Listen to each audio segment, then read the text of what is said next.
you already know, this is your boy Dance God Lloyd, and you are listening to the Science Digest show on Odadia Radio Vibes. Click on the like button, subscribe, and share. Let's go. Hello, my name is Elsie Kaufman, and I'm here to support the Science Digest show on YouTube. They have a lot of interviews, interesting things going on. Please watch it. Thank you. For more updates on science, technology, and innovation, why don't you go onto YouTube and watch the Science Digest show? It's the best show on YouTube.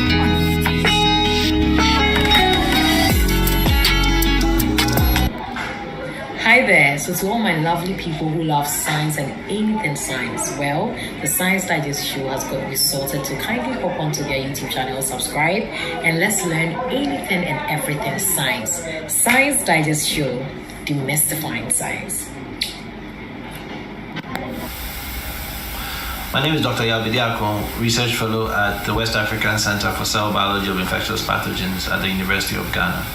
The Science Digest show is an informative program that explores issues of scientific relevance in Ghana. So I encourage everybody to watch it for up-to-date information and updates on any area of science as it applies, as it's relevant to Ghana. I'm a medical doctor. I encourage you to watch Science Digest on YouTube. Let us demystify science. Thank you. My name is Professor Gordon Awandare. I'm the Pro-Vice Chancellor for Academic and Student Affairs at the University of Ghana and the Founding Director of WACBIP, West Africa Center for Cell Biology of Infectious Pathogens. I love the Science Digest show. Keep watching and supporting the show. You can follow them on Twitter, Facebook, and Instagram. Thank you. Hi guys, my name is Salasi, Prosecco SMQ 2019, and one of the first beneficiaries of the Science Digest show. I'd like to recommend the Science Digest show for everyone because it's one of the only educative shows that's entertaining at the same time. It's very, very captivating and teaches you a lot. Very, very good for high school kids and even like students above high school level. Thank you. Hey guys, you already know, this is your boy Dance God Lloyd, and this is the Science Digest show. We did demystify the science. You know the vibes are there inside. Boy, Check my pen, break up. Still not break up. Only God. Yeah, I know that. I know that. I know that. I know no. That's right. Highly spiritual. Welcome to the Science Digest show. Science Digest show, proudly brought to you live on Odadia Radio today, and we are proudly powered by SMC Consult, So Much for Christ. We are also sponsored by EPP Book Services, located on the second floor of the high-rise building opposite the Legon main entrance. Today we have an interesting topic, and before then, I would like to introduce my co-host in the person of... So I'm Dr. Kwabena J.S. Asante, and I'm going to be the co-host for today. You're welcome. On the show today, our topic is building the Silicon Valley of Africa. And we have an interesting group headed by one great scientist in the tech and other interesting areas he will tell us about. His name is Joshua Opoku Ajiman. Welcome, Joshua. Thank you so much. Yeah. All right, Joshua, will you tell us a brief about yourself and why you find yourself here today? Sure. Hello, everyone. I'm happy to be here. And thank you for the invite to join this session. My name is Joshua Opoku Ajiman. As has been said, I'm the current president of the Ghana STEM Network. This is a network of professionals in the area of STEM, and our goal is to accelerate Ghana's transition to more practical and sustainable education. I'm also the president of the IIT Network Hub Africa. I'm an organization we co-founded in 2016 with the goal to explore emerging technologies and then use them to solve problems facing Africa. Okay, interesting. So these technologies and stuff that you are doing, can you tell us much about it? Okay. But I think if you look at what is happening in the world today, you realize that a lot is changing since the birth of the internet, computers, and the smartphone. We set up a revolution. We could go back in the 70s where we moved from what we call the agrarian age to the industrial revolution. This was an era where the only jobs at the moment were hunting and agriculture.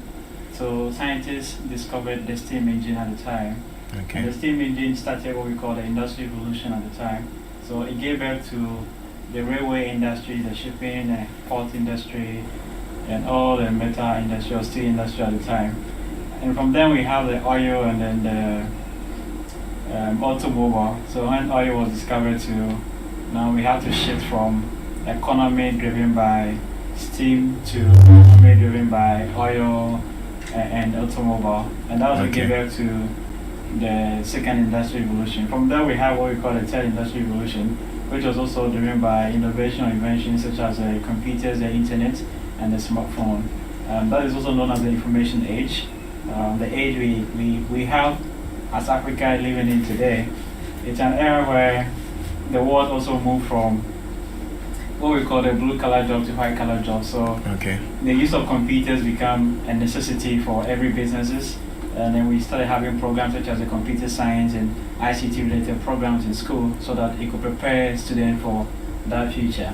Today we're looking at the future where our world is being transformed or driven by what we call emerging technologies. And this has given birth to what we call the fourth industrial revolution. So the fourth industrial revolution, we've seen a breadth of boundaries between the digital world, physical world, and the biological world. And the technologies that are driving this revolution are the AI, that's the artificial intelligence.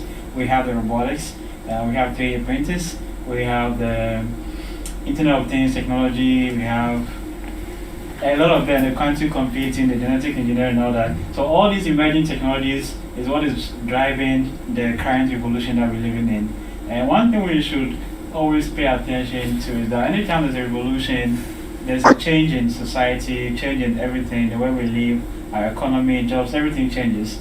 And we can see a lot of changes happen now with the likes of ChatGPT making generative information very easily accessible, and the likes of AI in automobiles, like the driverless car, electric cars. These are a lot of things that we're going to be seeing in our next decade. And this is what the fourth industrial revolution is all about. Interesting. So you are trying to tell us here today that the human world is going to undergo a lot of changes. Well, to be honest, human being or humanity has always been going to evolution. So this is going to be an evolution we've never seen before, because we also have the likes of technology such as longevity, being able to, if I should say, buy some extra lifespan to human life. So we're able to live longer than we used to do now.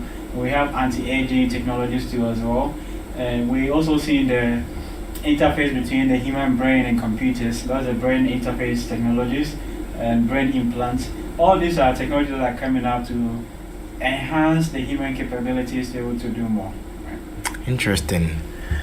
I don't know whether I should chip in this because you are talking about brain capabilities and all of that. I saw an article yesterday, I think I'll share it with you, where they are trying, is it one Russian company or something? They're trying to regrow the tooth of an individual using some form of composite material or something like that. Yeah. There's a lot going on in the medical field.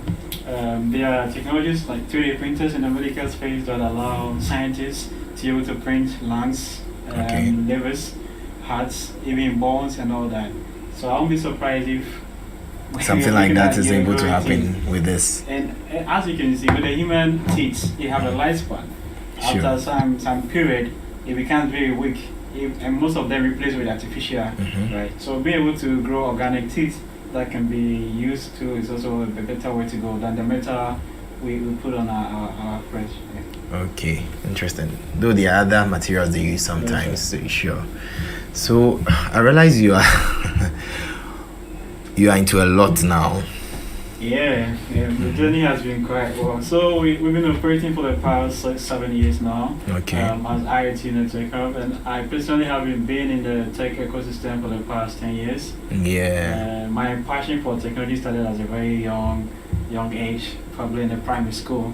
So my obsession is technology innovation, and I'm happy with what is happening in the world today because one thing I realized that now the power to change the world has become democratized. Also, it's easy because with access to a smartphone, you have access to all the world knowledge in your palm. Okay. The question is, what are you going to do with it? With it. Free knowledge, right? You can literally learn anything today for free. That means that your ability to innovate, to invent, to build is so cheaper than it was some years ago.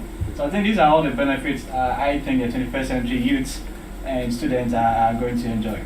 Great. I'll just chip in something small, then my co-host Doc will come in. Right. So I think you double as the STEM network president. Can you tell us more about that? Okay, so last year I took up the position for the Ghana STEM network, and with the Ghana STEM network, our vision is basically be able to drive STEM education in the country. We've seen the need for STEM education. Now, if you look at our current statistics, every year we have about 120,000 graduates from the tertiary institutions. Great. After serving their national services, they come out. And when they come out, only 20% get jobs. So we have about 80%, that's roughly around 100,000 students who graduate from tertiary and are unable to find work. But then if you look at the future of work too, you realize that there's a lot of work. There's a lot of demand for jobs. However, these jobs are skills that our graduates don't have. So there's been a need to really look at the future of work and align our education to the industry, because the industry is changing really fast, faster than the education system can catch up. And the pace at which technology is changing things is really, really fast. Now let's take a scenario. If you should spend 4 years in tertiary to acquire skills so that you can be employable, by the time we are done with 4 years, we'll be living in a different world. Looking at the pace at which technology is changing things. Now, it now put a question to how do we ensure that we can prepare the younger ones coming. Let's go to the primary school today. They have probably about 10 years before they get to the industry. Now the question is, are all the things you're learning in the primary school, JHS, senior high school, preparing them for 10 years into the future? That's a very big question. So that's why the Ghana STEM Network, we exist. We are a network of professionals. In our network, we have policymakers, educators, scientists, engineers, all coming together to drive the adoption of STEM education in the country. Great. Dr. Asante, over to you. Yeah, Joshua, I would want to congratulate you once again and also thank you for the very impactful work you are doing so far as technological advancement and STEM education is concerned. I think there's something very huge, and I am particularly very happy to know about your successes and how you came up with all this. And I believe from the little I know, I believe you started very active work somewhere around the COVID time. I'm not so sure, but if you could please summarize how it all started for us, for people listening, so that they also draw some inspiration from that. All right, thank you so much for bringing this up. There's a lot to share, and I don't know if we'll be able to cover everything. So it's good you brought me back to where we all started from. I think I will start with myself. I was born in our village in Mim, and I stayed in a village called Kasape, and that's where I grew up. I have my basic and junior high school education. Growing up in my village, there was no electricity, but my church had a computer that they used for church service. So that's where I first have an encounter with a computer, and I felt this was interesting. So I dedicated my life pursuing computing for a very young age. I went to Mem Senior High School in the region as well. I studied science. All my time in school, I spent 4 years in school at the time. I was always pursuing computers instead of probably doing a lot of the physics, biology, and chemistry. So that obsession I had brought me to Accra after my graduation. I moved to Accra as a high school graduate, and then I studied software engineering for 9 months from the Kofi Annan ICT Center. So the skills that I had, I could build an app at the time, I could build a website, I could design a database and all that. So I started my first company called Personate at the age of 19. So this company that I started my entrepreneurial journey, I wanted to learn to build a software company. I had a partner, then we started small and we started growing from there. In 2016, I came across a technology called IoT, which stands for Internet of Things, at a conference hosted at the Kofi Annan Center called Innovation Week.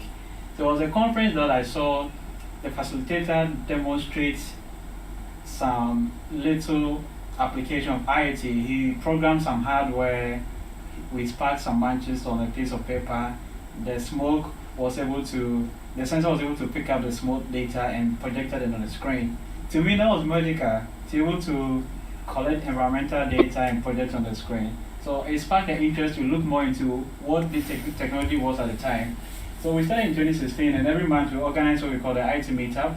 So every month we organize this meetup, bring people together. Then we all started learning together. I didn't have an engineering background. I was just a high school graduate with software, 9 months experience of software engineering. But the interest to go into hardware was very fascinating.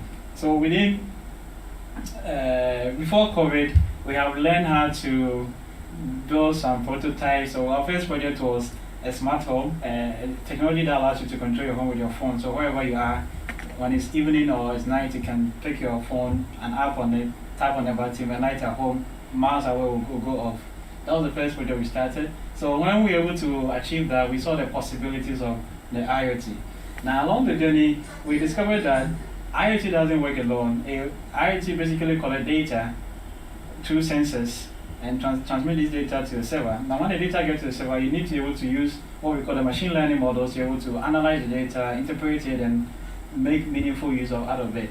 So that also brought us to now bringing on board all the other technologies like the robotics, because after IoT we saw we could build our own robots from scratch, and we built a number of them. After IoT we realized, we need to design our own packaging, our products. So we also went into 3D printing, where we have 3D printers, we design our own models of our packages and then print them here in Ghana. And I have some objects here that were all designed 3D printed. Wow. Right. So from there we saw that we are even dealing with a bigger revolution that we imagined. Initially we thought it was IoT. Now I realized no, it's not just about IoT. Because when you put IoT into the hills, you have the driverless car. You put IoT into the wings, you have drones. So the application of IoT was endless. And you could see that today everything around us, it's really connected to the internet and you can control them. Now, fast forward. 2020 presented an opportunity for us. Before 2020, we have built our community around 20 African countries at the time. So our activities were run in 20 African countries. And in Ghana, we were running in all African regions. We have our local chapters. We started as a community approach. So we created communities, we inspired people to pursue the same common goal. And when COVID came, it was a challenge for us. Our programs were all social programs, and we had to put them on hold and didn't know when we were going to resume. So we thought, or maybe if we can't be physically, we could do something virtually. So we started a research and development project to look for intervention to help fight COVID-19. And through our research work, we came with a number of innovations that received global recognition. So one of the projects we did during our time was to build a ventilator. At the time, our nation was running out of ventilators because we didn't have enough. So we started building one. We also looked into building touchless washing bucket. We saw the rise of the Veronica bucket everywhere. Yeah, but one thing we noticed was that if you want to wash your hand, you have to touch the tap, you open it, you wash it. After the hands is washed and clean, you touch it back again to close it. And that could also be a medium where the virus could have spread. And this was also open to the public everywhere there was the bucket. So we came up with one with sensors installed in them. And when you put your hands beneath it, it sends your hands, the water flow, you wash, and then it ceases. We also came up with a face shield back in 2020 March. We were the first in the country to design a face shield before we started importing some from China. All these that we were doing at the time, it was a learning process to understand what we could do with these technologies that we have. Fast forward, all this innovation we built, we got recognition from the United Nations magazine. They have a magazine called the African Influencers for Development. we were featured in the top 50 innovators from Africa fighting COVID-19. In 2021, we got featured by Forbes magazine, and they have a magazine that featured 100 icons, inventors, and innovations from Africa. In 2022, we got an interview with BBC, and in 2022 too, we got some support from government. So these are some things that we have been able to accomplish. We signed some partnership with the CSIR under the Ministry of Environment, Science, Technology and Innovation. We also have a partnership with AITI under the Ministry of Communication and Digitization. And our goal with all this partnership and collaboration is to drive innovation and technology in the country. I think in a nutshell, this is what is happening now. Now we can also look at our plans for the future ahead. Sure. Yeah. So even before we come to the impact you are making, I still want us to focus a little bit on you yourself. I mean your personality, and I want to ask you. I know some websites like TechAid describe you as a tech prodigy. How do you feel as someone who is so into tech and would want to see a revolution with tech here in Ghana? Do you feel pressurized to, be doing things? Do you feel accepted in the community? Do you think that the country as a whole is receptive towards ventures geared towards improving our technology here in Ghana? Well, I think we have a challenge. The reason being that these technologies that we are pursuing, they are now emerging. So it means that it's not adopted yet in our part of the world or on the continent at the moment. If you could bear witness with me, I think as a nation we are looking at digitization, right? And this was a revolution that happened 30, 40 years ago. But we are now digitizing all our processes. Because if we don't digitize, then we can move on to the next frontier, like AI deep data. And if our data is still in books, there's no way we can build AI system for the nation. So I think it's a process that we're going through. When we started, it was quite difficult because these technologies was difficult to explain to the average Ghanaian. Like tell them you can control your phone, your house with your phone. It sounds like you're crazy. But as we start building demonstration for people to see, for them to try it themselves, they begin to embrace it. Now, when it comes to acceptance, this journey has been quite a lonely journey for some time. But then I think it's also the reason why we do what we do, because we know that this area is new and there's not much people in it. Even our universities, you can get to learn robotics and AI as a program, apart from I think 2 universities in Ghana. Ashashi does masters in robotics, and Academic City does first degree in AI, and this was just recently. Think of this 5 years ago, 10 years ago, and today if you look at all the jobs demand, in this area, and they are paying like $4,000, $5,000 a month, right, for these skills entirely. So, the journey hasn't been easy. It was tough, and even running the community, it was all sacrificial because we believe that this is where the future is going, and these are the technologies that are going to drive the future.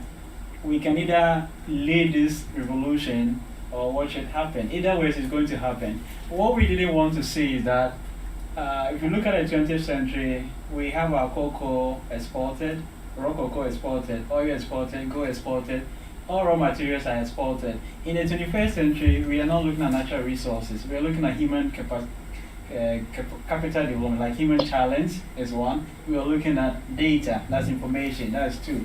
These are the most vulnerable resources in the 21st century. Now, if we don't start building capacity in this emerging space, then the only place our people can get is to go outside and learn them. And when they go, they won't come back.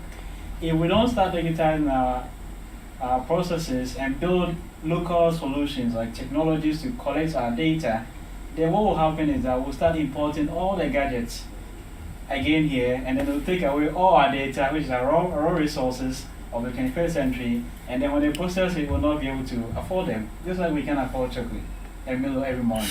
So that's the same analogy we see with the 21st century, that if the young generation do not see the possibilities of this history repeating itself, then we might still end up with the oil, gold, cocoa, gold situation we are facing with the 21st century.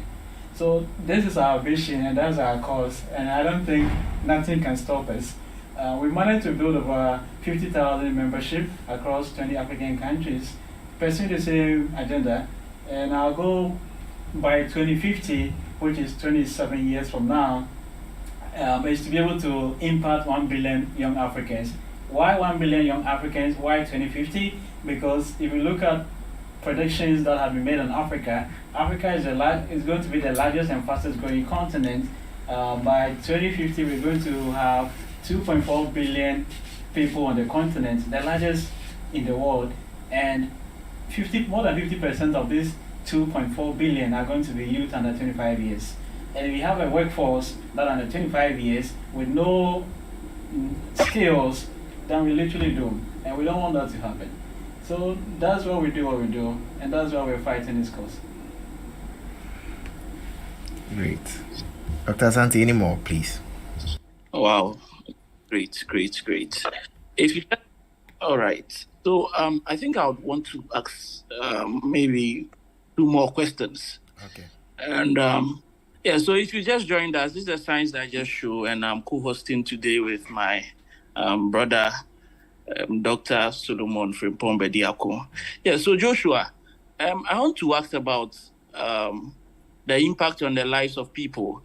You would agree with me that here in Ghana, I mean, if a student or if a young student is in JHS or early SHS, I mean, they started thinking about what they want to do in future. Most people develop passion for, let's say, technology, medicine, law, whatever they would want to do in future. They usually develop passion for it in those stages. How are these people targeted? How are these young people targeted? People in JHS, SHS, what are the opportunities in there for them? How are they identified, and how are they put on board so far as this particular project is concerned? All right. So when we started from the top-bottom approach. We realized that what we do, the basic requirement was a laptop, and then we look at the group of youths we have, and we realize tertiary students are likely to have access to a laptop. So 6 years ago when we started with them. And then growing up, our work and impact, we realized that anytime we engage with a high school, primary school, they intend to be really quick at picking up the training and programs that we do because they are excited about it, they're curious, they want to learn more. But one thing we also realized with the tertiary is that at that level, they are thinking about jobs. So whatever they do should give them employment, daily employment. If it's not giving them a job, they're not really interested. But in the field too, you can't just jump into a job without not having a skill, and building a skill takes time. So we came up with what we call the STEM kits. Through our years of training programs that we run, we came up with this kit. It's a STEM kit that inspired a lot for STEM, and this was designed here in Ghana. The goal with the STEM kit is to be able to empower every young Ghanaian right from primary school to develop their passion for STEM. And again, you might ask, what's STEM? Because if you look at the future of work, about 70 to 80% of all the jobs of the future are in the area of STEM. It means that most of the jobs we see today are going to be automated. And again, that brings us to creating awareness in the primary schools and junior high schools and senior high schools about the future of work, letting you know that some professions that they are looking at in the next 10 years, they might not be in existence.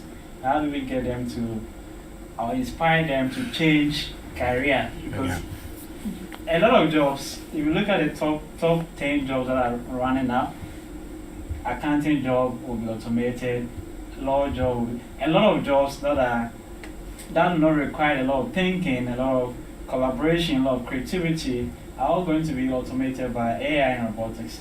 So yes, there's a very challenging issue when it comes to career guidance and career choice in the area of these emerging technologies. So we work with a lot of partners. We work with GES, we work with the Ministry of Communication, we work with other foundations such as the Vodafone Ghana Foundations, among other organizations as well, to drive the adoption of STEM education in Ghana. That's also the more reason why I volunteered to lead the Ghana STEM Network, because I believe that collectively, if we work together, we're able to impact a number of people or young people in Ghana and the continent. One project that we've done that is really doing a lot in inspiring young people in STEM is a Yamransa model project or Yamransa project. You mentioned TechAid earlier. They are one of our partners we work with on the Yamransa project. The project seeks to build a maker space in all the 16 regions of Ghana. And currently working with them, we have 12 labs built in 12 regions. And every year, all these students come to Accra to challenge or compete on the best innovation. And if you see what primary school students in a public school are doing, the kind of innovation they are building, you'll be blown. And this is just a 4-year project we started with them. So imagine if every school in Ghana have a STEM lab from primary to senior high. The possibilities are endless, right? So I think it's a long way to go, but then we need to collaborate, both the private sector, the government sector, and then the civil society, all coming together that to pursue the common goal that this is where the future is going, and things are not moving fast enough as we expect. How do we all come together to ensure that we can get things running? Then I think we can get things going.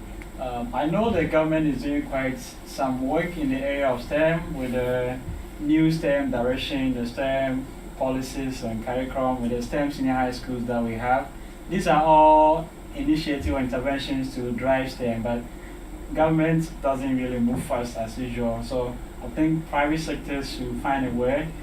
We're also working together to find a way to ensure that we all play our parts to ensure that our nation and the youth can be prepared for the future. There's still a big challenge. Great. I think Perspective has been doing quite a lot when it comes to the area of STEM, from robotics to science and math schools and all that. Yeah. I think other schools too are also doing. Great. Dr. Santi, any more? I think you had another one to add.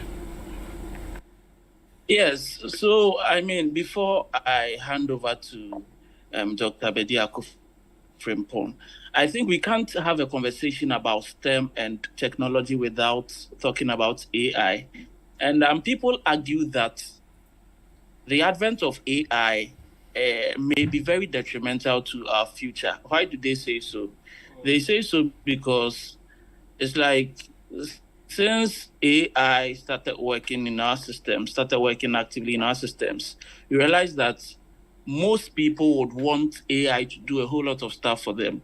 And you would agree with me that things like OpenAI's ChatGPT can even provide you with codes for designing certain softwares. I mean, if we look at how AI is fast growing, we can presume that in the near future, most of the things we do as human beings AI may be able to do all those things. What do you think about this notion? What do you think about AI taking over everything, AI making people lazy, and AI posing a threat to our future? Right. So I think all your points are right. There are all this conversation going on. There was even a global cult for AI development this couple of months ago. So yes, AI is here. We're all using it. And yes, it's automating a lot of work, making some work redundant and displacing some jobs, and it's doing all that. But I think mostly when people get scared about AI, it's none of this. They are looking at what we call the super artificial intelligence, the general super artificial intelligence. This is what we see in the movies, like the likes of Terminators and all that. So there's a technology called singularity, where AI will take over humanity. And that's what scares most people. Because yes, we don't know how far AI can go. We don't fully understand the possibilities of AI and the extreme it can go and all that. And then we're also looking at not just the danger of AI, but putting a powerful tool or weapon in the hands of, in quotes, bad people, right? So let's say terrorists get access to AI system. They don't have to move an inch to cause all the destruction they might have to do, but they can be able to sit anywhere and still get things done.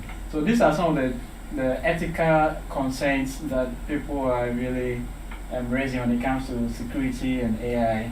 If somebody hack into your grid, your power grid, and install some AI system on it, can shut it down and all. So yes, there are dangers in it when not properly built, and there are also dangers in it when it's also handed to the wrong people. I agree with you. So I think, again, every nation is trying to work around how they can regulate the development of AI. And as a nation too, Ghana and the continent, we need to also look at our local regulations towards AI development. There's a Ghana Digital Economy Policy, and then there's a MESTI STI policy, and they are looking at addressing some of these concerns when it comes to all these emerging technologies and how we can adopt them and be able to build ethical technology solutions to help our nation.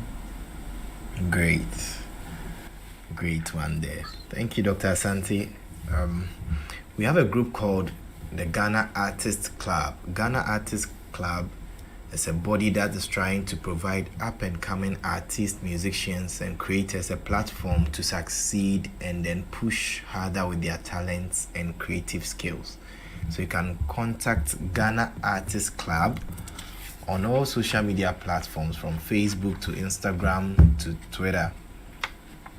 And then also you can contact Odadia Jacob Tete on the number +1 716 650 4355. That is +1 716 650 4355. We are live on Odadia Radio, and Odadia Radio can be found on these platforms.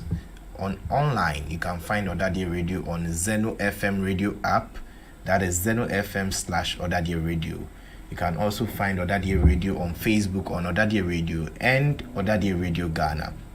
On Instagram, you can find them on @Odadia Radio, and also on Twitter @Odadia Radio. On WhatsApp, SMS 02000 92925 02000 92925. Stick and stay. We'll be right back after this short commercial break.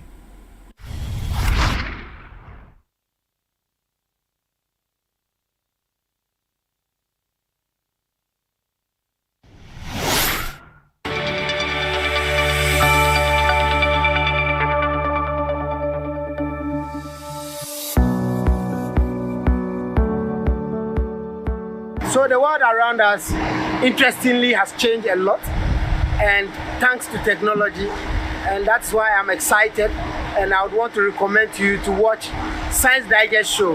This is a show that demystifies science and makes our children and everybody as excited about technology and the science around us. And I believe that that is what will make our world a better place for all of us. Keep watching, and I wish you all the best.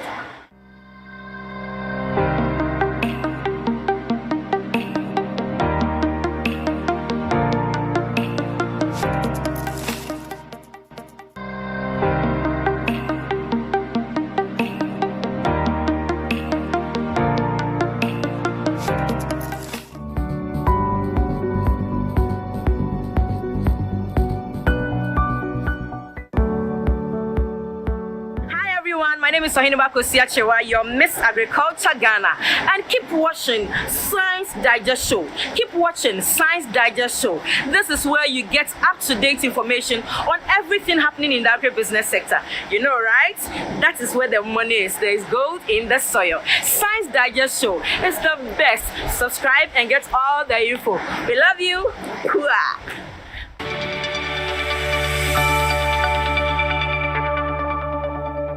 This is the Science Digest Show live on Odadia Radio. Science Digest Show, Science Digest Show, demystifying science. Today has been an interesting time, and I think we have more fun coming up. And this time around, it's basically because our guest here wants to prove to us that he's building the Silicon Valley of Africa. So Joshua, what do you have for Dr. Santi and myself today? Yeah, so we came up with an educational tool that we believe that if when given the opportunity to every student, they could join the revolution. If you look at the story of Silicon Valley, it started with a few people like HP and Intel. They started earlier building their company, and then others started joining, and it became a revolution. Now, if you're looking at one of the most innovative community, you always talk about the Silicon Valley. China has taken over now. Now China, Shanghai is becoming the Silicon Valley of the world. I also believe that in the years to come, it's going to change, and Africa will need to be ready. So as part of our vision, the long-term goal, we want to see Africa becoming the Silicon Valley, and then we have to start building that. You have to be intentional.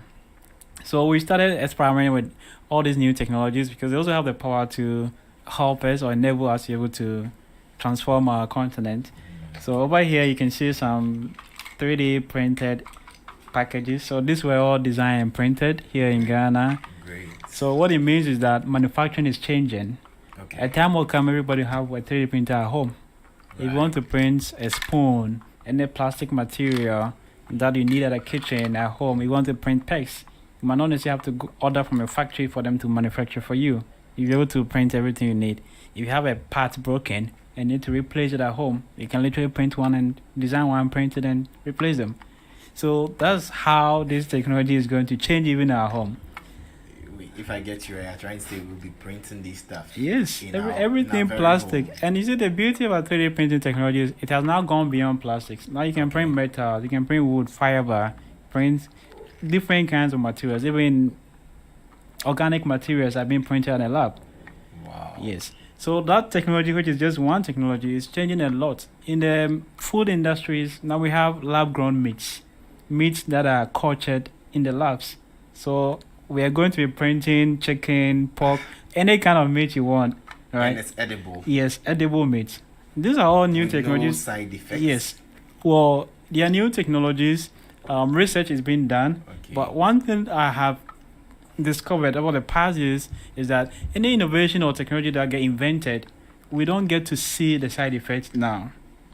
Today we are fighting climate change. If you look at some of the causes of climate change, we talk about our houses, homes, apartment, we talk about automobile. But if you look at 100, 200 years ago, these were innovations, inventions for that era. Because they didn't have cars, they have horses. And they thought maybe cars was the best innovation for mobility. And yes, it was. But today we are saying these cars also had messed up with the environment. So lab cultured meat, according to the research that has been done, it's healthy. Reason being that now you can have personalized meat based on your allergies and all that. So you can have meat designed for you. The taste, the way you want it, the texture and all that. Interesting. We have egg that are also being produced from the lab. That takes exactly just like our natural eggs, right? So that's one of the technologies. From medical space, they are printing lungs, ribs, all that, bones and all that. Now, another one too is the AI, which we all know due to ChatGPT and Stability AI. So Stability AI has also open sourced their AI system. With Stability AI, you type in a text, it gives you an image. So any image you want, type in the text, describe the image, the AI will generate the image for you, right?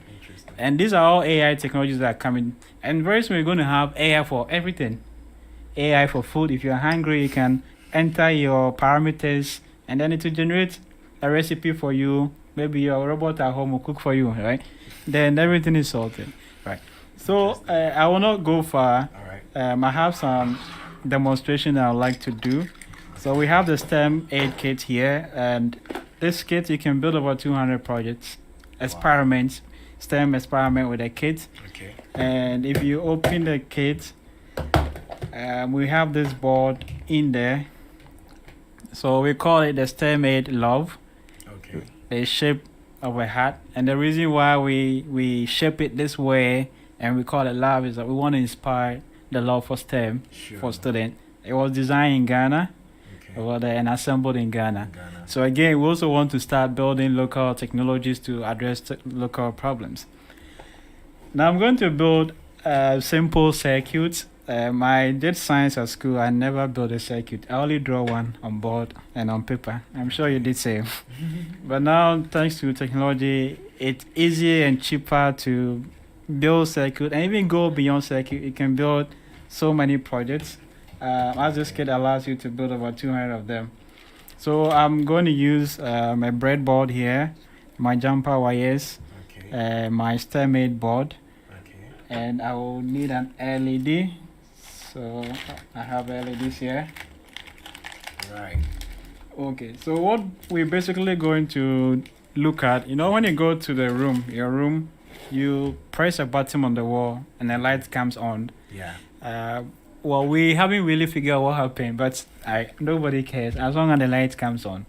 But if you want to understand the science behind how pressing the button on the wall turn on the light, it's a basic circuit. When you press the button, you close the circuit, and when the circuit closes, current flows through the circuit, and then the bulb has illumination, so it illuminates. Once the power goes through it, it illuminates it. The same way we are teaching a class 2, class 3 students the concept of electricity by building a circuit, then you also learn coding. It also allows you to program it. So I'm going to build a circuit, write a program to turn on the light, and this can be done in less than probably 2 minutes. It's not difficult. Maybe I've done this several times, but for the first time, it might take you not more than 5 minutes. So the red will be our positive wire. I'm connected to pin 7. The white will be a negative wire. I'm connecting it to ground. So that's the love board you've connected. That's the love board, the STEM8 love board. So my LED it has 2 legs. You have the positive and negative. The longer one is positive, the shorter one is negative. And I'm mounting on my breadboard. Now once I'm done, I connect it to my PC. Okay. So the LED is light emitting diode. That's right. I never saw one in school. But you learned it. That's right. So once you connect to the laptop, it's powered. Now there comes the code inside. This is the circuit, a basic circuit built. Sure. And I'm going to write a program here to turn on the light. Right. So we use a programming language called C++. Okay, C++. Yes, and it's the technology that this board is built on is the Arduino, an open source hardware. They have their own software that allows you to program it. Okay. So I am done with my program and I'm uploading it. It's simple code. You write only 2 lines of code. Sure. And then your light comes on. Right. Oh. So you could see the lights come on. Interesting. Yeah, you can change and use a different LED color and it still gets your lights coming on as well. So this is a blue LED. So I have my blue LED also coming on. So it makes learning fun. Yeah, now when I teach this to 5-year, 6-year-old kid, and the first time they're able to do something for light to come on, they get curious. Okay. Now that's why I believe learning has to be. Learning has to be always discovering something new, so that the mind is always hungry to want to learn more. Yeah, I can go ahead and say, now I want the light to go off, and then adjust my program, and then the light to go off. Again, I can also decide to let the light come on and go off. So we usually use applications such as when cars on the traffic on the high street and they're going, they get to intersections to indicate whether they want to go left or right. What do? And then they will tell us, they turn on the navigator. And we tell them, there's a program in the car that make that happen. Now we're going to teach you how to do the same. Then we go to our program from there. So that's what I'm going to do now. I'm going to get a light to blink. Okay. I was just about to ask whether I could give us a simulated disco light or... Oh yeah, that too can be done. Great. The possibilities are endless. So you're doing a traffic indicator sort of light right now? Yes. So in our kit too, we have a traffic light model. Awesome. So if we want the students to build the same simulation we see on our streets. They have the model that allows them to also program their own traffic light. Okay. So we have 200 projects actually you can do with the kids, and we have a manual or guide that will take the students to do all that.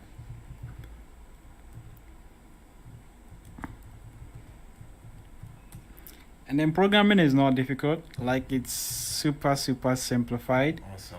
So if you have no knowledge in coding, you haven't coded before, as long as you can use a PC, you should be able to do all that. Okay.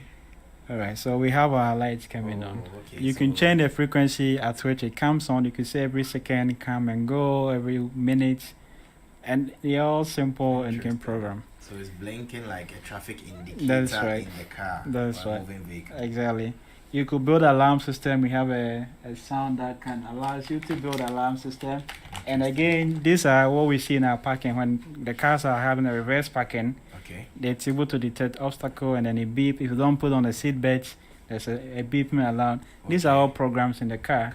And we connect the learning to reality so that students can understand that, okay, so this thing that happened in this is how it's been done. Then we take you through the process, you do same.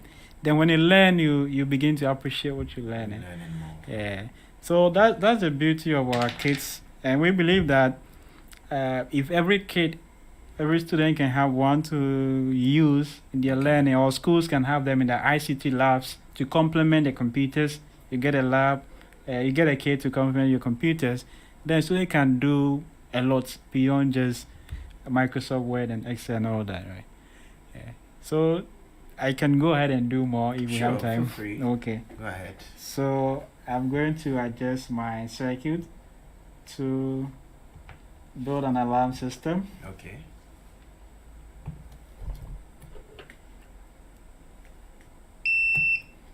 Okay. Oh. So the same program that I built for the lights, Great. I use the same program to rewire my circuit for a buzzer. Okay. Now, this could be alarm system in a clock. It could be a smoke detector detecting smoke. It could be alarm system in the house. The applications are endless. Great. Now we can go ahead and do a number of things if there's time. But I think on this point, if there are questions so far, if not, maybe I can. Interesting. I've just been blown off, and I'm admiring it more and more and more and more. Could you do the traffic light for us? Sure. We could work on that. Now, the reason why this is important, it might not necessarily have to do with the kind of project you're doing. Okay. But then how the processes is rewiring your brain for problem solving. Great. Because these are project oriented, problem oriented. So the student might feel like, oh, I'm building this project, I'm doing that and that. But unconsciously, it's rewiring their brain for problem solving. Now, when they build all these projects and they see problems, the first thing is, how do we solve this? Instead of saying, what do I do? They start to figure out how to solve it. Great. It also encourages collaboration. So this also puts students to work together in groups. Okay, so that's some teamwork sort of. Yes, that's right. I keep wondering, anytime students collaborate in the classroom, we call that cheating. Yes. Because you can't share ideas, you can't share answers, you can't discuss. That's cheating, right? So from primary to university, we've been trained to not collaborate because it's called cheating. But when you get employed, the first thing they tell you is you're going to work with ABC. That's collaboration. So we spend our life going to school with our eyes not teaching the true value of collaboration because we think it's cheating. Then when you come out of school, the industry expects you to work together because they don't expect you to work alone. Because in the industry, it's teamwork. Okay, but maybe some educationists will argue we have group studies and practical-based learning and stuff like that. Well, the more we move into practical learning, then we are embracing STEM. Okay. And that's the beauty of STEM. So in a learning setting where there's no practical, there's no group work, then there's no way we're encouraging collaboration and teamwork. Okay.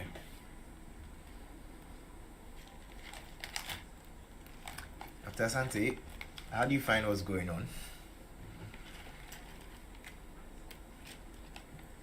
In fact, I don't know. I don't know. This is really interesting. This is really Nice, interesting. nice. You've also been blown off, I guess. Exactly the point. He's on with a traffic light now. Yes, so we're going to build a traffic light. So I'm going to start with my wiring. I have 3 LEDs all in one. So Okay. I'm going to connect my red.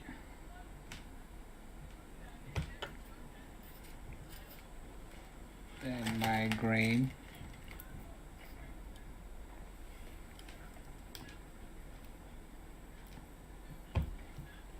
My yellow. Okay. Oh, so because the lights are 3, we'll need about 3 Three different. conductors or wires. That's Okay. right. So I'm going to wire my red to pin 7. Then my green to pin 9. And go to 6. Then my negative goes to 10. So Okay. this is the circuit for a traffic light. Okay.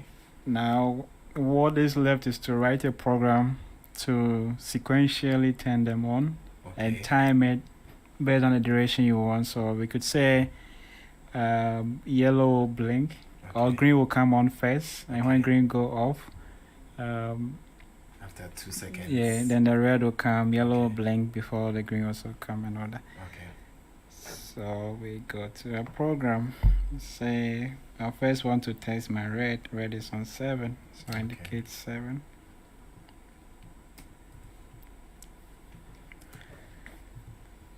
You're saying the program is it's not difficult to learn? Not at all. Okay. So now I test Okay, my red red. is Red on is now. on. Now I'm going to turn on yellow. So what I'm going to do now is to get all of them to come on. Okay. Then when I finish, I can put a timer to which one should stay on for what time. Sure. You know that. I think maybe after I can, you call it a breadboard, eh? Yes, You can so- turn the breadboard the other way so that the lights can be seen well by Okay, my so viewers. the white is the breadboard that Okay. allows you to build your circuit. It's easier this way because ideally if I want to do this without a breadboard, I have to now solder and iron, Okay. and that's what makes engineering difficult. Okay. Because now I have to go and learn how to use the solder iron and learn to solder as the repairers usually do. Okay. But the breadboard save you from all that processes. Okay. Why do you call it breadboard? Or you came Oh. to meet it? The reason why I think they call it breadboard,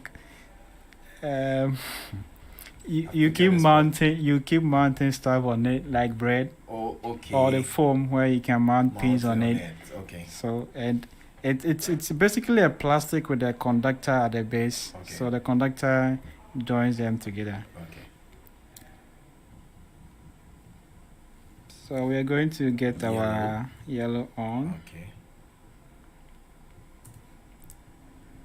Is yellow your favorite color because of your shirt? Oh, okay. It's on the IoT colors. So we have a red T-shirt, white, blue, green, and Okay. red. Yeah. So Okay. today I decided to wear some bit of a yellow. Yellow. Yeah. Okay.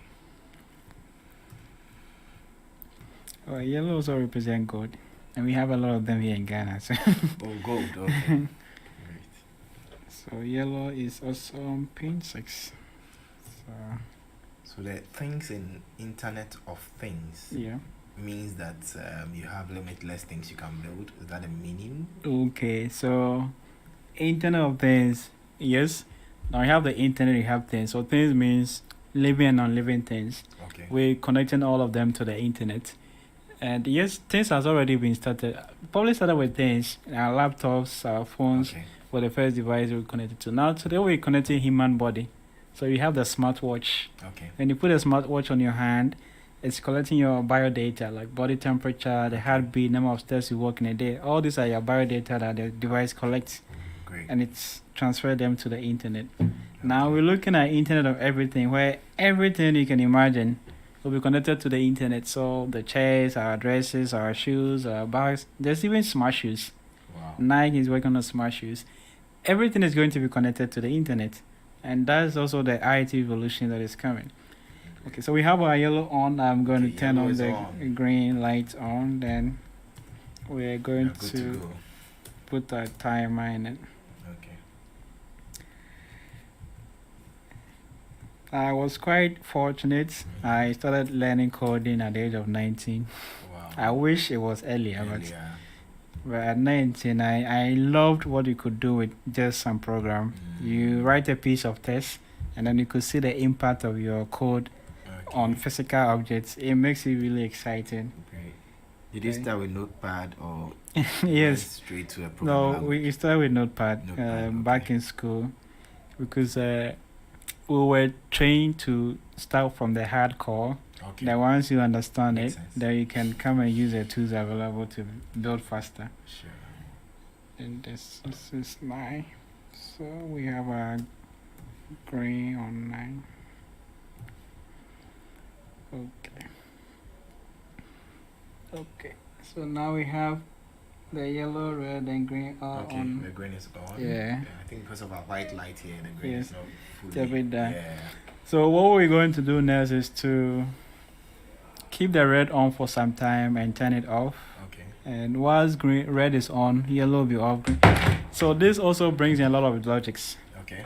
Because now you have 3 different circuits all wired together. You have your program.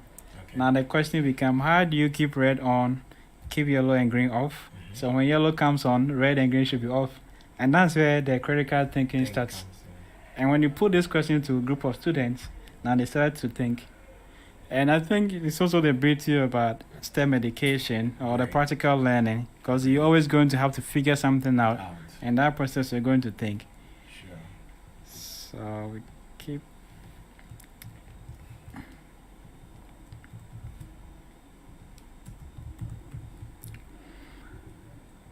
Okay.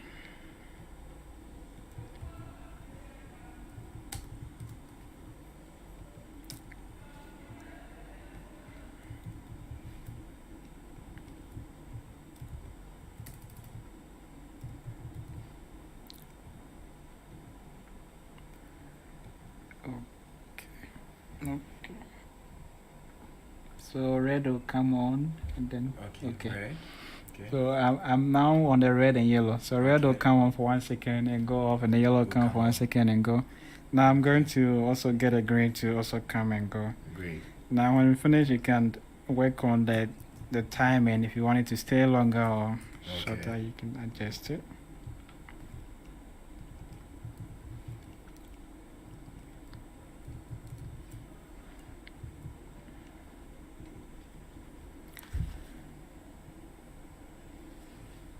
Okay. So we have red. This is what happened when it's around, I think 11 p.m. So you see all the 3 lights coming and going.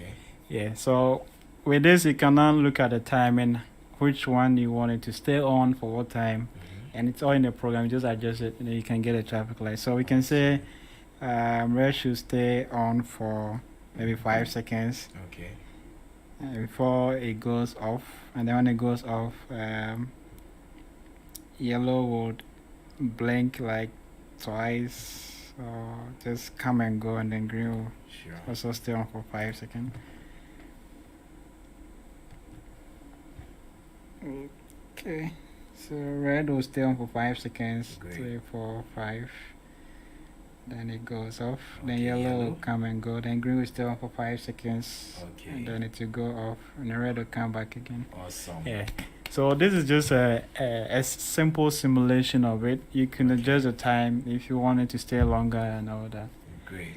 Yeah. And you, as I said, you can build over 200 projects. Interesting. We have a guide that will take you through all the processes. Yeah. Wow. Dr. Sanzi, any questions, any comments?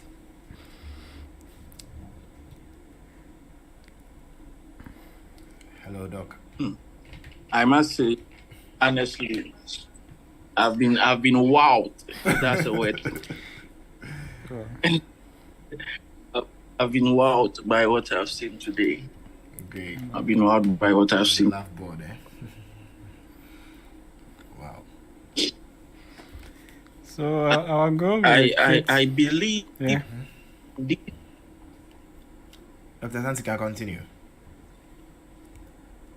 Yes, so I was saying I believe these are some of the startups or some of the projects the government should be looking at supporting. Because you'd agree with me that what has happened here, and Joshua has tried his possible best to explain it in layman terms. Yeah. So, I mean, we don't have a background in tech or engineering or anything, but at least we've had that understanding. Yeah. And I'm hopeful that if for something like this, we are sat down and we are taught, this is something we should be able to do. And this is something we would be very interested in doing. Yeah. So, I mean, if we can ignite change by doing things like, I believe that these are projects or initiatives governments should be looking at supporting with funding and all that. I mean, Joshua hasn't talked about how they fund their stuff and all that yet. But then I believe that government support wouldn't be something bad. I mean, there is this tree adage that says that I mean, if even they have funding now, more funding wouldn't be something bad at all. So these are things we should be looking at. Because as Joshua has repeated several, tech is the future. Yeah. So if we know what the future is, then I mean, investing in it shouldn't be a step in the wrong direction at all. Great. So I think Joshua wants to say something more. Thank you, Doctor, for the submission. So yes, we need a lot of funding because to get a kid into every schools in Ghana required a lot of investment that we might need. The board too is designed locally. It means that if we're able to get a kid to all schools in Ghana, we can likely create over 100,000 jobs, right? Both directly and indirectly, because we have to now build or train a team of young people who will be building the hardware locally here in Ghana, which we've started. We're also looking at training because we need to also have STEM trainers. Now, our current training teachers don't have the STEM skills because Ghanaian or as a country, we don't have a STEM tool that we have accepted that this is a STEM tool to be used in schools. And based on that, we are training you on how to train students. So it's a very big ecosystem that we're looking at, from curriculum development to manufacturing of the kits to sales of the kits, trainers, and using the kit and all that. So we could create over 100,000 jobs if we get a investment needed to be able to scale up. If we're not just looking at just Ghana, we're looking at Africa as a whole, because as IoT Network Hub, we're currently running in 20 African countries. We intend to expand to the 54 by 2025, which means that we are going to push our STEM kit to all these African countries as well. So it's a bigger market with bigger potential for the nation as well, economic growth, job creations, and revenue as well. So yes, we will be happy to get all the support we can get, both from private sector, individual governments, anybody who believes in the future and want to move with that. We'll be happy to work with them. Great. Is there any other thing you want to demonstrate to us? Okay. Hey Google.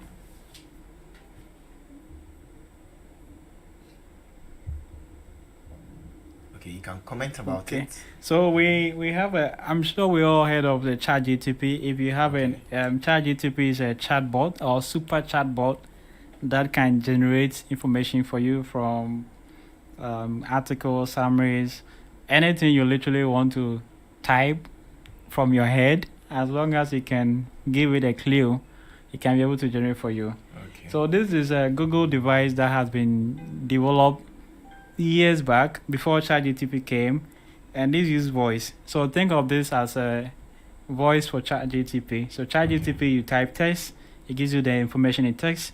With Google Assistant, you speak a word, then it gives you the information also in audio. Right. Hey Google, how do you do? I'm great. Thank you for asking. Okay. Hey Google, how do you do? I'm great, thanks. I've just discovered I can give out superpowers. If you want one, ask me to give you a superpower. Thank you. I'm honored to serve. Right. So imagine we have this device in our classroom. You know, kids are curious. They have so many questions. And again, one thing about traditional education, the more students start asking questions, the more teachers start to shut them down. And the more we keep doing that, we're shutting down their curiosity. Now you do that over and over again, and it reinforces their learning. And when the brain adapts to not asking questions, what happens? They become timid. Whatever you ask, no answer, no question.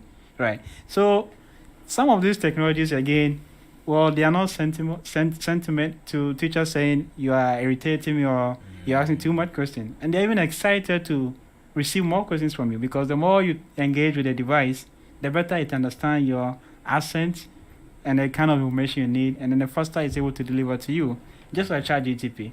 The more you engage, it's able to learn from a previous conversation, and based on that, be able to attend to you very well. So I see that if you look at education of the future, I like to go beyond STEM, maybe STEAM, or if you want to go deeper into the future, you can look at STEM-made education. And our STEM-made education, you look at science, technology, engineering, mathematics, plus arts, innovation, design, and entrepreneurship. Why all this addition? Now you want to train a student in such a way that when they come out of school, they can either become a good employee or employer. And that had to be a holistic education. It doesn't have to be industry specific. It doesn't have to be trained to be entrepreneur to build a business.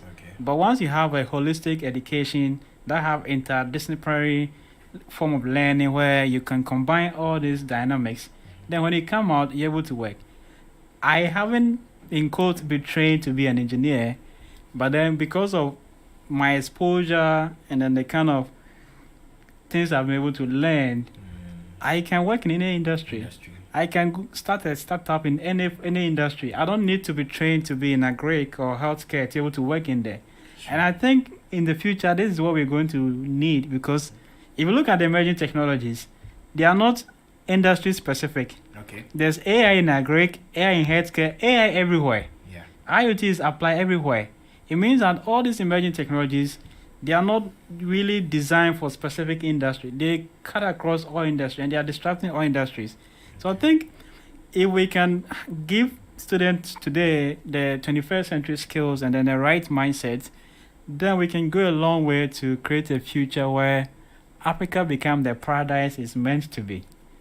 Because if you look at history, Africa has always been the paradise. But for some reason, we are losing our heritage. And I'd say we should go back for it. And Sankofa. Interesting. That's why you're building the Silicon Valley. That's why we believe that if we build an environment, so think of the Silicon Valley as an environment, a community. You know, Africans, we thrive based on community.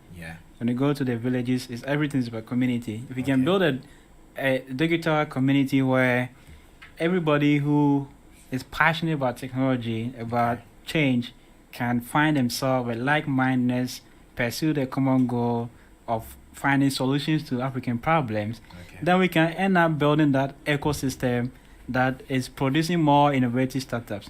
Mind you, we need to build AI companies, IoT companies, robotics companies, because in the next 20, 30 years to come, if we don't, where are we going to work?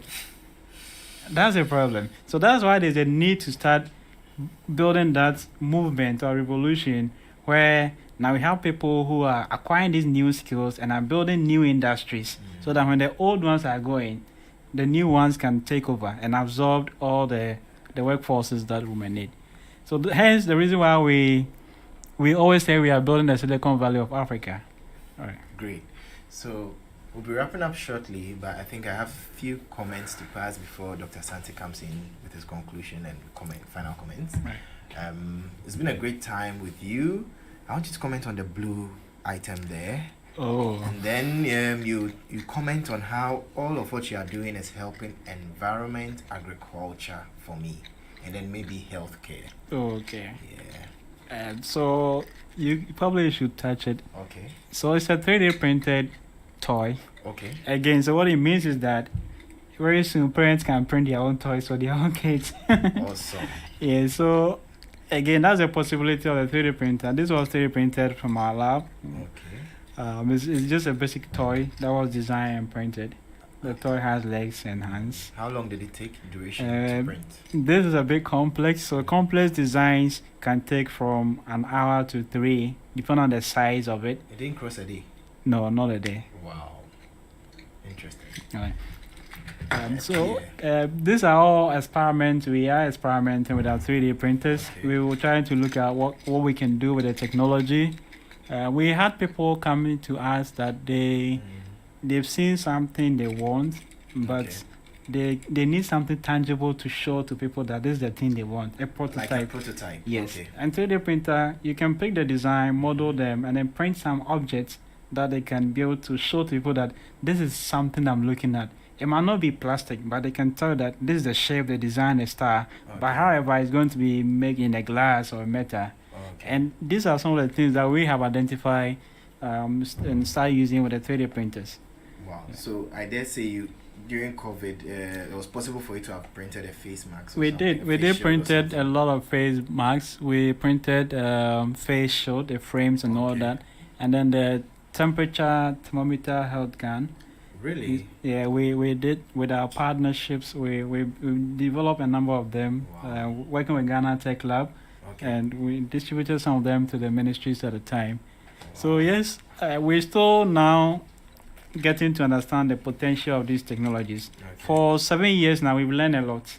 Now what we are going to do going forward is to start building companies one at a time. Okay. So we're looking at building the AI companies, the IoT companies, the robotics company, so that we can have a wide range of companies focused on different technologies for different sectors. Okay. Now let's take healthcare for example. Now the doctor to patient ratio is very wide. Okay. It means we probably have one doctor serving maybe 100 or more patients on the ratio. Okay. With technology, we can break the barrier and bridge the gap. When it comes to scans, X-ray scans, MRI scan, all the scans that we do at the hospital, humans have to manually go through them one at a time to look for anomalies in them. Okay. And it's a very tedious process. Imagine we have 1,000 scans, 500 scans in a day, and we don't have enough radiologists to be able to go through all that. And that's a big problem because they need a scan to take immediate action. Okay. So when you scan and you get results instantly, then you can know the stage at which you are and be able to take the necessary precaution. But if scan takes a week or more, and then whatever illness or occurrence is developing, then your chances of surviving become very, very minimal. With AI, we can do a scan in minutes or even seconds. After you take your scan, images go through the system, results come instantly. Then we can be able to speed up delivery in healthcare. Let's take agriculture, for example. Okay. Imagine having a smart agriculture where now you can know what plants to irrigate, supply fertilizer application, at which location, at which time. Then you can save so much water, so much money, so much fertilizer. Traditionally, if you want to spray your farm, once you identify some infestation, you spray the entire farm. As to whether they are infected or not, you have to. But with technology such as IoT, we can have sensors in the soil that can tell us the moisture content of our soil. So if the moisture content is dry, then you automate irrigation. Okay. If the moisture content is dry at a particular place, you just irrigate a place that, and we can go to the extent of making sure each plant get the needed, exact or precise needed water and fertilizer at the time of their growth. This can help minimize waste of the resources we incur during agricultural processes and help also increase productivity. So the application of these technologies, the possibilities are endless. Like, we just need to invest a lot into building the human resources. Then I believe when we develop the talents and we have the skills, then we can be able to start addressing all the problems that we see. Flooding could be addressed with IoT. Flood-prone area. Most people don't know that some of the areas they are going to stay are flood-prone till it started raining. Okay. If there's information on all our demography, align the places, and people can easily access it, it helps them make informed decisions, right? So there's a lot of things that I think these technologies can help us as a nation and continent if we can invest a lot into them. Even land pollution. from air, land pollution, and all that. With the research done, the reason why the world is moving so fast into these technologies is because they see potential to address most of our problems in the world today. Okay. If we're able to because we need data to make these decisions, and this data need to be processed. And we've been doing that manually. Being able to automate all this with intelligence and even predict before they happen can help us save a lot of money and resources, and also save lives, especially with healthcare. So I think, yes, as a nation, we need to be able to look at how we can be able to adopt these new technologies, build our capacity, and then have a roadmap as to what we intend to do with these technologies. Then together, I think we can make Africa a better place. Great. Before Dr. Asante comes in, a quick one. Most humans argue that they are going to lose jobs if these things should be pushed to higher heights. What's your take? Yes, I like to put it as a displace of work. So displace means that, okay, so let me give you a scenario. There was a time that if you want to go to the internet, you go to a cafe, and that was the only place you can get access to internet to go online. Now the smartphone distracted all this industry. What happened to them? Maybe they moved to mobile money or they moved to something else. So there's always going to be that processes where there's going to be a shift. Now what is happening is that all blue-collar jobs, these are factory jobs, are going to be automated. There's no doubt about it.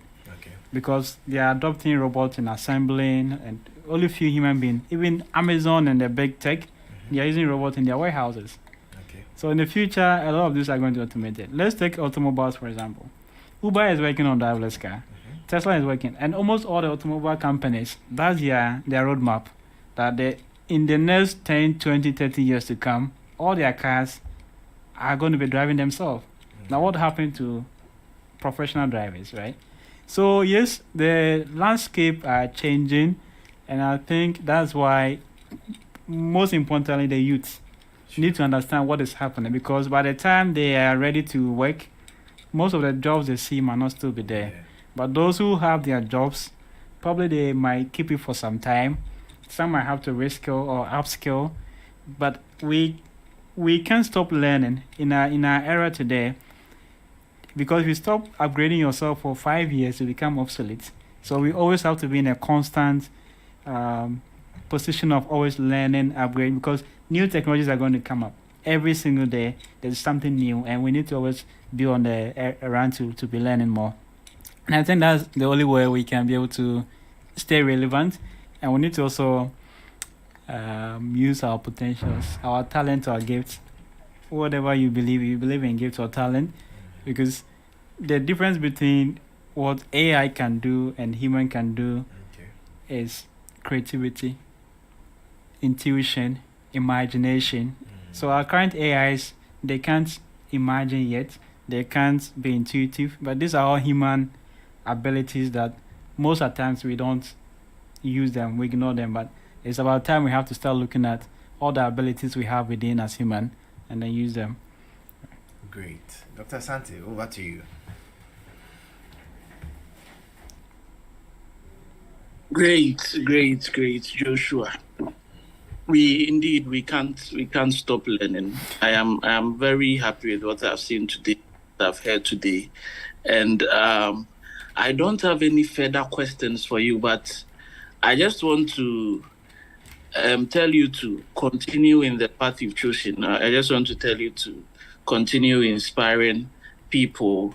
And I'm also very happy that it's something you've not just narrowed down to people in Ghana, but then you are also looking at other countries. I read your PDF and realized you had like 16 countries, but I think before the start of the program, you even said now it's like 20 countries here in Africa where you are looking at making the system very robust in all those countries.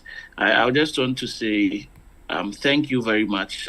Thank you very much for the education you've given us today and the fact that you started something like this. And I'd also want to encourage you to keep the fire burning and get to make an impact in the lives of all other people you are meeting in your quest. Thank you. All right. Thank you so much, Doctor. Great. Dr. Asante, I'm sure Ubuntu can partner. Tell us about Ubuntu and then your shout outs and then all of that. Hopefully, this is something Ubuntu can be looking at in the near future. I mean, partnering with IoT, because this is something very huge, and this is something that also falls in line with the mission and vision of Ubuntu. Yeah, so basically, Ubuntu Foundation is a foundation that seeks to ameliorate the woes of people in the society by making the society receptive to productive ventures. So when it started in 2015, what we were looking at was helping people with the little we could, so the skills we had at the time. I mean, there were people who were students who wanted to help others in terms of tuition and all that. So we started basically as a consult that was helping people. Those days with SAT, people wanted to go and study abroad, people who had ideas and needed help with how to improve on their ideas and come out with something huge. We started with that, and I think recently we've expanded the education bit to help people here in local universities with entrance exams, test preparations for medical schools, pharmacy schools, and other schools here in Ghana. And I don't know whether you've seen the Ubuntu entrance exams prep flyers somewhere. That's what we're about. I mean, we've been doing that for like 5 years now. But then Ubuntu basically has 4 aspects of 4 branches. There's the educational, there is the social media advocacy that was doing the Stay Home, Stay Safe campaign in 2020 for COVID. It was that same branch that was doing the Ubuntu for Peace 2020 election campaign. And then there is the active philanthropy. There is that also. And then there is also the leadership, which has been the leadership aspect, or the leadership branch, which we call the Probity Leadership Consult, which has been very active of late. If you heard of the Beyond the World Summit that was held in Legon last year, which saw people like Nana Kwame Bediakun, Ibrahim Mahama, CEO of DataBank and the likes, coming to inspire hope in the younger generation by having this leadership, entrepreneurship, and financial literacy summit. We intend to do one this year also at KNUST, and we are hopeful that we get people on board. I think after this, I would speak to Joshua. Joshua can come around and inspire people there about the opportunities in tech and the need for people to sign up to these tech startups and join in and effect that change we are all seeking to see in the near future. So if you'd want to contact Ubuntu Foundation, maybe your ward is coming to, ward is going to the university, has to do an entrance exam, whatever Ubuntu is concerned about, you can contact our General Secretary, that's Akusia Sewa, on 050-669-9903 and 050-669-9903. You can also contact our projects manager, that's Frederick Osu, on 0544-483-244. And you can also follow me on social media, Instagram, Akana_official page. Akana is AKANA, then _official page. That's my social media handle on Instagram. But then you can also follow Ubuntu Foundation on Instagram, Ubuntu Foundation _ on Instagram, to know the projects we've done and what we hope to do in the near future. Yes, so basically, that's about the Ubuntu Foundation. Great. I hope I haven't taken much of the time. That's fine. Any shout outs? Quick one. Any shout outs from you, Dr. Oh. One quick one. Then we move to Joshua. Okay. Shout out to Akusewa doing a very wonderful job with the Ubuntu Foundation, and Provost Frederick Owusu also doing a very wonderful job with the Ubuntu Foundation, and also to all university students who subscribe to the Ubuntu Foundation in recent times, and to everyone out there who is working indefatigably to make a change in the lives of people. I want to shout out to all of them, and I'm hopeful that we can build the Ghana we are looking at as we move on our yellow brick road, trying to be the change we seek. Thank you. Great. This is Odadia Radio Shine the Light, and this is the Science Digest Show, the Mystifying Science Digest Show. Yam no fiko. You can catch us on YouTube. Kindly subscribe, like, and share our content. Mr. Joshua, you've done so much today for us. Science Digest Show is 3 years old. We started in 2020, May 2nd, and it's 3 years running, and we are pushing harder and further by the grace of God. Congratulations. Thank you. We have this gift for you, marking our 3rd year in a series. So this is for you. I hope you love it. I do love it. Thank you so much. Great. So your concluding words, your contact details, how people can reach you. The floor is yours. All right. First of all, I would like to thank you for the invite. Great. To be on the show. It's my first time here, and I like the work you're doing. Thank you. I believe that the gospel needs to be preached, and these are some of the platforms that it's required to preach the gospel. I would like to encourage every young person out there to join IoT Network Hub. It's an open community. It's free to join, and you can enjoy our programs also for free. We are online, iotnetworkhub.org. On the page website, you can have a group link there to our Telegram group. The STEM kit is also available for purchase. It's recommended for schools, parents, teachers. Our goal is to put a kid in every home, in every school. We are looking for people who would want to help us push our gospel. You can contact me on 054 888 9998. I repeat, 054 888 9998. It's also on WhatsApp. You can follow IoT Network Hub on social media, all social media, and STEM Aid Africa on all social media, and stemaid.com on STEM Aid website. Our goal is to ensure that every young person is not left behind in changing our continent. Thank you once again for the opportunity given. Thank you. Any shout outs? Shout out to my team. We have come really far. It's been a very long journey. A lot of sacrifices have been put in, and I really appreciate the team's effort. My IoT team, my co-founders from Personet IoT, STEMaid, and to the IoT community, and to my supportive family, and to all my friends. We're just getting started. Great.